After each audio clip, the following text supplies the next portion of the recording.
భయపడకము, నీవు సిగ్గుపడనక్కర్లేదు. అవమానం తలంచకము, నీవు లజ్జపడనక్కర్లేదు. నీ బాల్యకాలపు నిందను మరచదు. దేవుడు మనల్ని గతాన్ని జ్ఞాపకం చేసే దేవుడు కాదు. నీ సిగ్గుని, నీ అవమానం నువ్వు తలంచొద్దు అంటున్నాడు దేవుడు.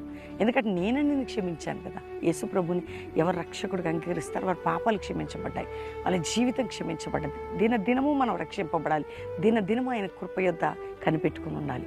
ఈరోజు గతాన్ని స్మరించుకుంటూ జరుగుతున్న భారాన్ని భరిస్తూ అవమానంతో ఒకవేళ కృంగుదలుతుంటే, ఈరోజు నీకు ఒకవేళ ప్రజల మధ్యలో బాహటంగా అవమానం జరిగిన నీ అవమానం, సిగ్గు నువ్వు మరిచెదవు అంటే దేవుడు అలాంటి కృప నీకు ఇస్తాడు. నువ్వు పొందిన అవమానం, సిగ్గు, గతాన్ని ఎందుకు తీసుకుంటావు? పాత జ్ఞాపకాలు, చేదు జ్ఞాపకాలు అన్నీ మర్చిపోతావు. అవన్నీ రిపీట్ అవుతుంటాయి మన హృదయంలో. సైతాన్ కాని పని అది, మనల్ని కృంగదీయటానికి నీ తప్పులు చూపిస్తాడు. అందుకే నువ్వు దీవించబడాలి, అందుకే నువ్వు పైకి రాలి, అందుకే ఇట్లే.